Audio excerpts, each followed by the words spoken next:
So the case that we are going to discuss today is case number 7, a dry mouth. We're discussing it from the new Odell. It's almost same from your old and new Odell. So there is still confusion about whether to read old or new, whichever version you want you can read. But my recommendations, I will be compiling a list of chapters that you would do from the new one, and the ones that you have to leave from the new one, I will be giving you that as well. Okay, so case number 7, a dry mouth. Extremely important, and yes, one of the very, very relevant topics when you are talking about ADC. And when I ask you to leave certain amount of chapters from the new Odell, that is because those topics are never asked in ADC, and you can just confidently and securely leave those chapters, not prepare them. But the 160 chapters, 60 chapters that you would be doing, and other than that, 6 more chapters from the new Odell. Right, so those chapters that which you would be really doing are the ones which definitely get asked in the exam, and if not directly, then something around them always counts. Sjogren syndrome has been asked as an MCQ multiple times. It can very well be used as fabricating an entire SBQ around it. It's a very relevant medical condition which has very relevant oral implications, which is your dry mouth. And dry mouth has severe implications on the oral condition, especially your caries, which are extremely prevalent in terms of dry mouth, and that leads to complete loss of tooth structure if not attended in time or not diagnosed in time. So we are looking at a case here of a female patient. She's a 50-year-old woman, presents in your hospital dental department with a complaint of dry mouth. You have to identify the cause and then plan the treatment for her. Now, this is a clinical picture, as you can see, and if you look at it, you can barely tell the difference between the attached gingiva, the marginal gingiva, and the alveolar mucosa. Entirely, the entire mucosa appears red and inflamed and shiny and denuded. Similarly on the lowers as well, and also don't miss out the arrested caries, the black caries. There could be active caries also, and some arrested caries also. Some broken incisor with restoration, but definitely secondary caries. There are some restorations in the cervical area. So class 5 caries are well seen, some incipient, some active, some secondary caries. So there is remarkable amount of caries going on, and the mucosa appears shiny, dry, denuded, and inflamed. These are characteristic observations. So the patient complains of dryness of mouth, which makes many aspects of her life a misery. The dryness is both uncomfortable and it renders eating and speech difficult. She is forced to keep a bottle of water by her side at all times. And the history of complaint is that the patient first noticed the dry mouth about 4 to 5 years ago, although it may have been present for longer. At first, it was only an intermittent problem, but over the last 3 years or so, the dryness has become constant. Recently, the mouth has become sore as well as dry. So that is all correlating with your clinical appearance of the mucosa also, that it is appearing very shiny and denuded. The patient describes herself as generally fit and well, but has to attend her medical practitioner for poor circulation in the fingers. They blanch rapidly in the cold and are painful on rewarming. Now that's a very characteristic symptom. Poor circulation, especially in the extremities, fingers, or your toes also, and it leads to blanching of the skin very rapidly, especially in the colder temperatures, and upon rewarming, then it becomes painful. And this is a characteristic feature known as Raynaud's phenomena, right? Please remember, this is a very characteristic pathognomonic symptom related to Raynaud's phenomena. So Raynaud's phenomena, again, is closely linked with your Sjogren's. Again, please remember this relationship also. It would always come in handy when you have connected information. What symptom? You connect the symptom to the phenomena. You connect the phenomena with the diagnosis. So that's how your thinking process develops, right? You have to remember certain connections. Now, she has used artificial tears for dry eyes for the last 2 years, but takes no other medication. The patient is a well-looking woman without detectable cervical lymphadenopathy, no facial asymmetry or enlargement of the glands or submandibular glands. Everything appears normal on extraoral examination. Eyes and fingers do appear normal. Upon intraoral exam, the appearance of the patient's mouth has been given in this picture 7.1, which we discussed, and the 7.2, which is of her tongue, which also appears slightly enlarged, lobulated, and definitely appears fissured. I'm sure every one of you can appreciate that. There's no denial in that. And also characteristically red and inflamed, just like your gingiva. Alveolar mucosa appears glazed, translucent, thin, or atrophic, suggesting a long-standing xerostomia. Some oral debris is seen adhering between the teeth, again suggesting dryness, which causes plaque to become thicker and more tenacious, and it sticks longer. There are carious lesions and restorations at the cervical margins of lower anterior teeth, which indicate a high caries rate. The tongue is lobulated, fissured. Both features again suggest lack of saliva. If you were able to examine the patient, you would find that her mouth does feel dry. Gloved fingers and dental mirror, they stick to the mucosa, seeing that there is no lubrication. The mucosa is very dry and sticky. It makes the examination also uncomfortable for the patient. Parts of the mucosa, especially the palate and dorsal of the tongue, appear redder than normal. So no saliva is pooling in the floor of the mouth, and what saliva can be identified is frothy, thick, and also viscous, right? Now, what are the common and important causes of xerostomia, and how are they subdivided? Now, xerostomia, please remember this and never forget this, is repeatedly asked concept, either in the form of your MCQs or in the form of SBQs, and plus it has clinical interrelationship with so many conditions. Like it makes plaque more tenacious, it makes plaque more stickier, it gives you caries, so it has endodontic implications, it has restorative implications, and then you have periodontitis because of xerostomia, and you have root caries because of xerostomia. So xerostomia also leads to your, this one, especially with Sjogren's, is leading to thinning of mucosa, which becomes more prone to recession also, more periodontal destruction, because there is more plaque and longer retention. So you understand the implication of xerostomia with so many clinical problems. And then xerostomia, that's why can be added and can be asked in paper 1, can be asked with paper 2 if it has led to your, suppose it has led to your tooth loss, or if you are planning RPD or CD in a patient with xerostomia, you would have to considering a lot of clinical implications. So I'm sure it is projecting and resonating with all of you. What I'm trying to say here, that xerostomia is a very important topic, and also TG covers it. So read it from TG as well, and you have it here also briefly discussed. A lot of important information is given in this chapter, so it's really useful here. Now, in true xerostomia, salivary flow is reduced. The term false xerostomia is just the feeling of dryness despite having a normal salivary output. So there are 2 types, false and the true one.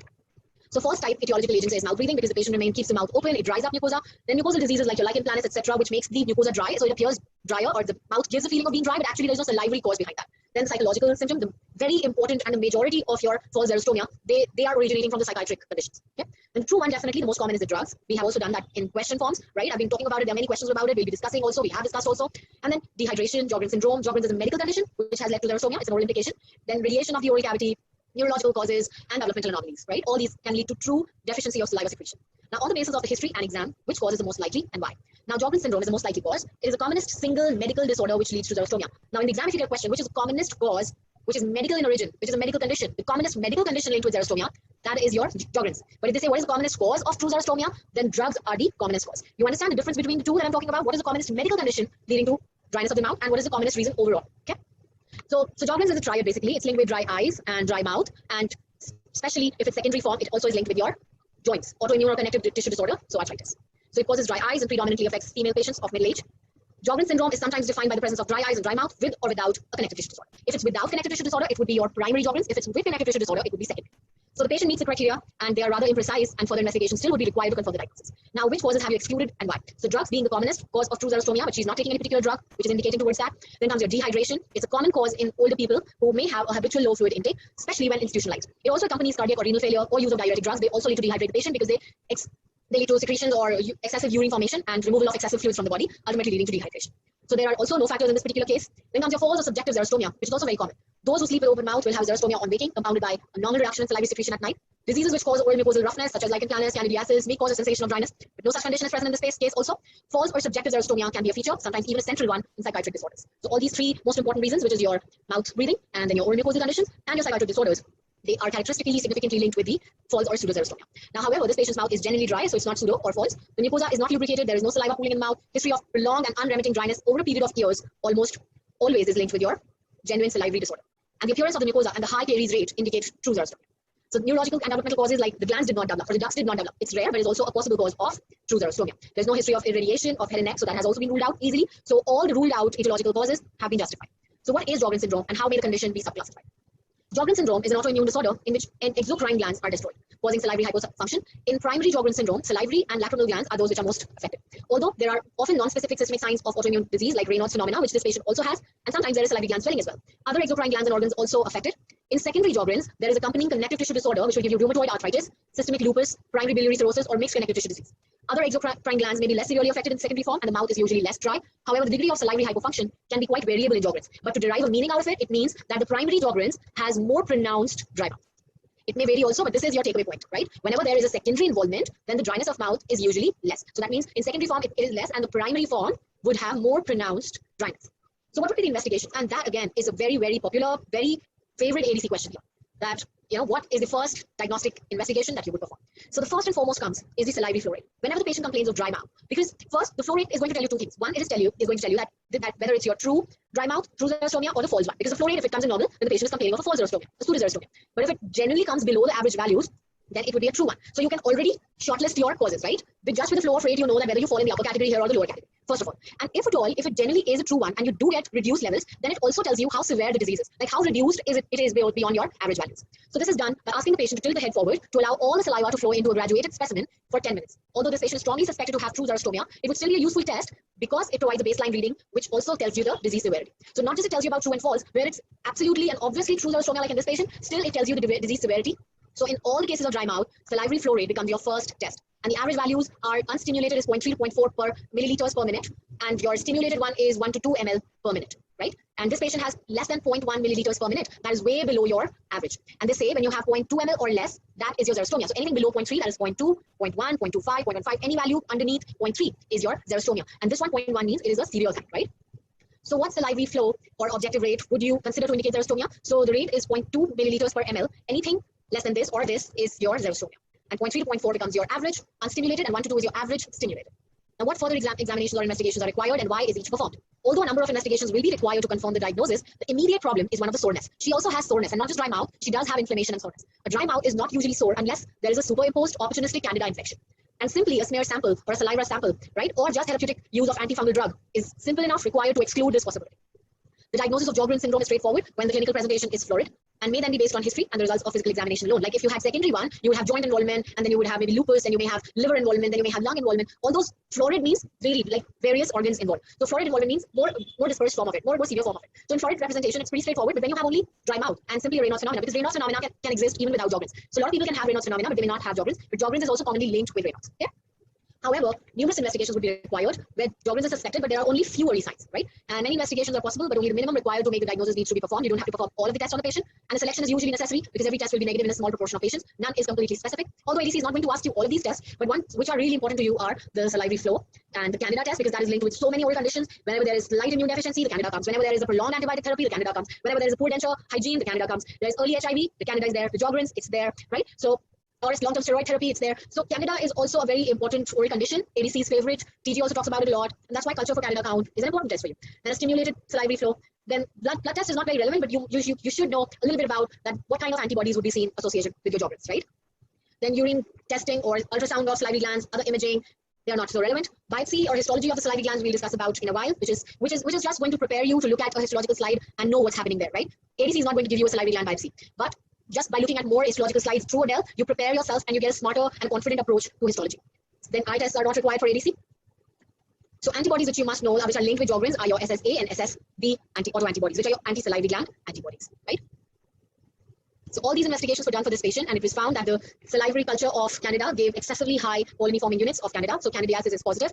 Then your SSA and SSB, the important autoantibodies, they came out positive, right? So ultrasound is given, which is not relevant for the ADC exam. We are going to leave that. We are not studying the ultrasound at all. Yes, talking about the biopsy now. The low power view shows several minor salivary glands, and a high power view is also given here. This is a low power, this is the high power view.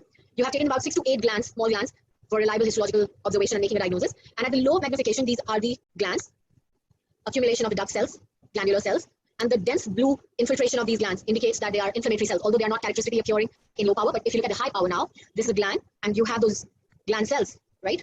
The gland cells have very characteristic polyhedral appearance, and then cuboidal cells lining it.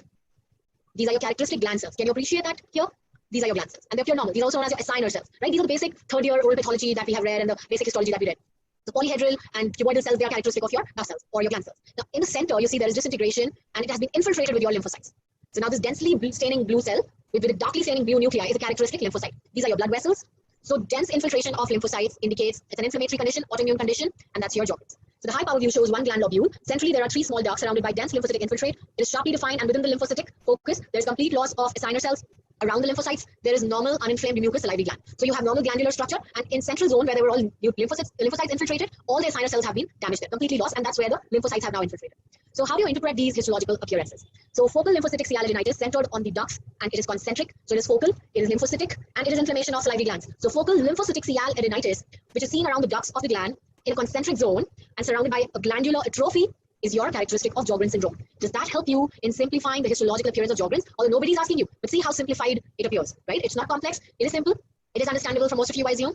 Okay, what is your final diagnosis? So the patient came out positive with the autoantibodies, has clinical phenomena of Raynaud's, has dry mouth, histological appearance is characteristic, patient has primary Sjogren's and also superinfection of candidiasis. Diagnosis was suspected on the basis of history and the results of physical examination and was confirmed by your cialography biopsy analysis. The primary form of Sjogren's syndrome is indicated by the lack of autoimmune or connective tissue disease and the positivity for autoantibodies. The presence of Raynaud's phenomena, the severity of xerostomia, and the dryness of eyes are also consistent with the primary form. There is no connective tissue involvement. It is not a secondary form. In addition, the patient has candidosis, which is the probable cause of soreness. All justified. Now come to the treatment. So you would control the underlying disease. You know that Sjogren's is an autoimmune condition, right? Completely controlling it would require a lot of immune suppressive drugs, a high dose of steroids, or other, immune modifiers. So that is really not always achievable. But the patient requires treatment for the complications and a follow-up. So you would treat the candidiasis and you would follow up regularly for the recurrences. You will help preserve the salivary secretion. Saliva is more effective than saliva substitutes. Instruct the patient as follows: sip the water rather than drinking it so as to expand remaining saliva and not wash it from the mouth. At night, use simple oils such as coconut or olive oil to lubricate the mouth instead of water. Whenever possible, avoid the drugs which lead to xerostomia. Maintain fluid intake. Stimulate residual salivary flow by chewing gum, which has to be sugar-free because there's already high caries incidence in this patient, right? Or any patient who would have a dry mouth. Take pilocarpine, which is a cholinergic agent. It is a cholinergic agent drug means it stimulates saliva. And anticholinergic, it has the opposite action, so it dries up the saliva. Okay? Remember that. Cholinergic stimulates secretions, anticholinergic dries up secretions. Okay? So sometimes cholinergic drugs may be given if it's too severe, although there are side effects and you have to choose it carefully. Then you prevent and treat the caries by having the patient to avoid sweets and acidic foods, and then prescribe high fluoride toothpaste, and that has to be 5,000 ppm for a period. Provide appropriate dietary analysis, preventive advice, treat caries, restore the teeth, and then consider prescribing saliva substitutes, which is your carboxymethyl cellulose or your mucin-based preparations. Then warn the patient about follow-up for attacks of acute bacterial sialadenitis. So this is an autoimmune inflammation of gland, but it can also have opportunistic bacterial infections, right? And treat aggressively if any bacterial infection develops in the glands, because bacteria can travel to the glands from the ducts in the mouth because there is no defense mechanism of saliva. And everybody knows that saliva also has the antibacterial qualities and properties, right? There are immunoglobulins, so which are ineffective to prevent the bacterial attack also. Then warn the patient and follow up for development of persistent salivary gland swelling. Provide continued reassurance and care to the patients with this distressing condition. Pilocarpine, as we discussed, can be given. Some other patients like anti-rheumatic drug, which is hydroxychloroquine. Now, I'm sure everyone has heard of this drug now with COVID. It was popularized. So it is actually an antimalarial drug, but it's also used for anti-rheumatic purposes because it has anti-inflammatory potential and it is an immune modifier. It's an immune disease modifier agent. So it sometimes suppresses immunity as well, and that's why its use has been controversial with the COVID as well. So hydroxychloroquine is also beneficial, remember, for the Sjogren's. It helps with the fatigue and joint pain. So especially it would be used with your secondary Sjogren's syndrome. Does that make sense for everyone, right? So disease modifying agents like tumor necrosis factor, alpha inhibitors, like your infliximab and etanercept, they have been investigated, but they have not been found much to improve any disease outcomes. Then rituximab and anti-CD20 antibodies that depletes B cells. So they're all which modulate the immunity. They bring down the immunity because it's an autoimmune condition. Then transcutaneous electric nerve stimulation is a non-pharmacological technique shown to give some increased salivary secretions and no side effects to it also. Acupuncture has also been tried, but there is not much evidence that it is successful. So in the exam, although usually these things are not going to be asked much, just for your understanding, and it broadens your knowledge. See, most of the questions, about 40-50 chapters in your Odell are like right there. They are definitely asked in the exam. But rest 10 that I'm asking you to do, maybe 50% there and 50% information in them is excess. But why is it still important to read extra? When you read extra, it broadens your knowledge, it broadens your understanding, and it broadens the way you process a particular condition, right? You don't stop at bare minimum. You go ahead and read a little bit extra. So it expands you. It expands your knowledge. It expands your confidence. The more knowledge you take with you to the exam center, the more confidence you will have on the exam day, right? So that's how extra information is also very important.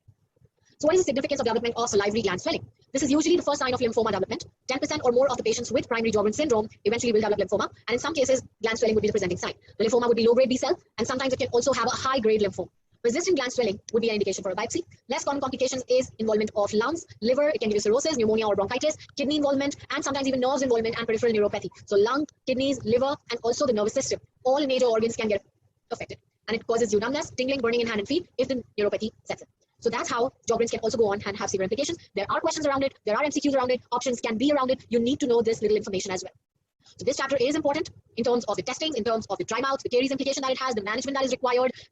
It also trains you for looking at the histological slides. So there are so many relevant learning points that you can take away from this chapter. And I hope it made sense to you. And I hope it brought to light the xerostomia, the Sjogren's syndrome, and things around them altogether.